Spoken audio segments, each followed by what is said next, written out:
Hi, welcome to Cloud Computing Part 5. This is your host Yogesh Yendani. So today we are going to talk about cloud economics. What the cloud providers have essentially been able to do is to leverage the infrastructure and leverage the labor. So let's understand what they have been doing when they have been leveraging the infrastructure. With virtualization, it's no secret now you can do more per server. So a single server which was capable of running one application or one operating system is now capable of running multiple operating systems, and on top of it you could be potentially hosting one or more applications. So you are essentially looking at more workloads. So you add more compute power when you want more and more, or if a customer wants to run a particular application which probably doesn't fit on a single server, you could be virtualizing it on multiple servers as well. The second aspect is around the labor, where they've been able to automate management by doing scripts, by doing orchestration, etc. They've been able to give the customers an on-demand service where the customer could go and select some knobs out there and say that this is what I want and I'm ready to pay so much. So you go and self-provision it, or you ask them to provision it for you. Now, a couple of interesting areas in the cloud computing is you're essentially abstracting the services that you use and pay it only for those on demand. The abstraction layer hides the hardware. So if you're running a PaaS or a SaaS, you just run simple APIs and you can run your cloud solution.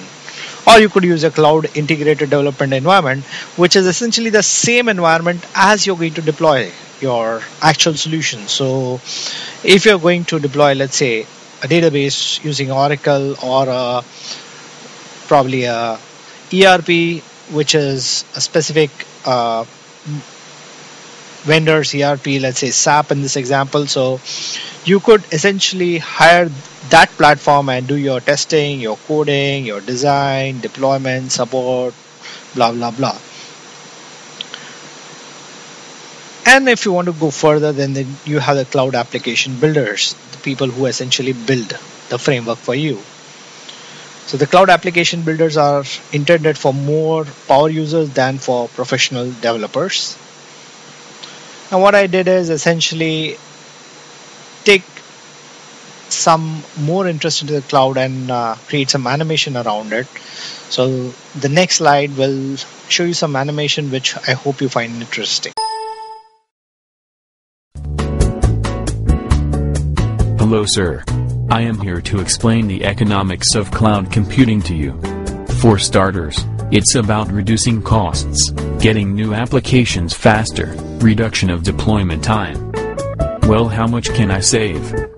Sir, you could save up to 40% on its support costs, 75% on capex, and reduce provisioning time from weeks to minutes. I am interested. Tell me more. Well, power has been expanding. With virtualization now we can have more workloads per server. We can slice these and offer it to each customer. Thus you pay only for a part. Wow. Well, do you have some return on investment comparison? I need to take it to my CFO and CEO. Can you help me build a business case? We did an analysis for a large bank who had more than 100 servers. They saved 40% on provisioning, 5% on testing, 40% on administration, 15 to 20% on hardware and software. Wow. But what about smaller customers? Even they save a lot. Initial year costs may seem very high, but the payback is measured over a 3 to 5 year cycle, and the net savings is anywhere between 20%–70%. Wow, this is simply great. That means our business will increase the profitability by at least 2 to 10%, and I could get my next promotion.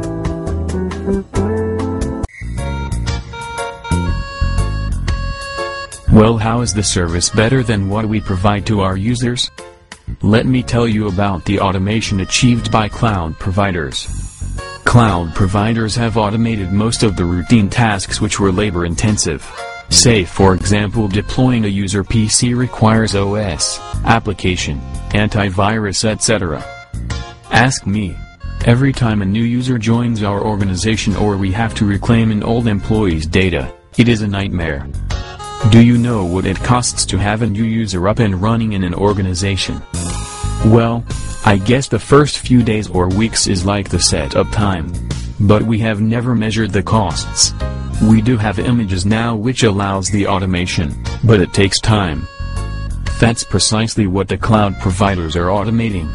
You tell them what services, applications etc. are needed per user and they automate it for you. Wow. Sounds like more time for lunch. By the way, I only get time to guzzle down a sandwich. Not only cloud computing free up the resources for you, but the business can be better focused on what it does the best. Yes. Our CEO tells me that he thinks he is also running an IT organization.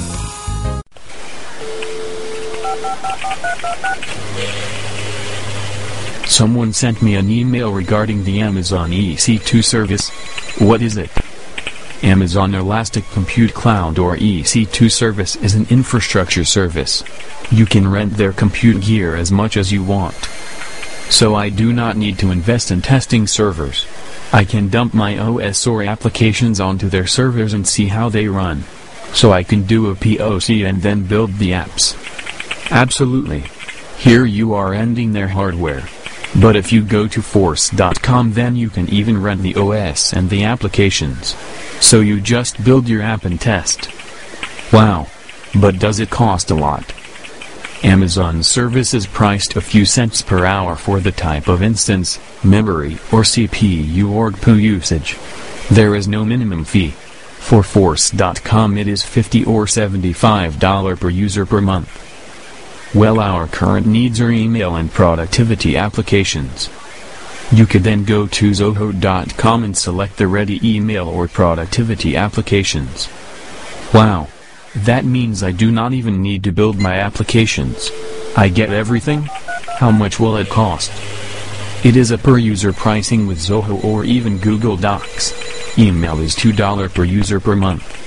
Even Microsoft has started their Office 365 program which is similar.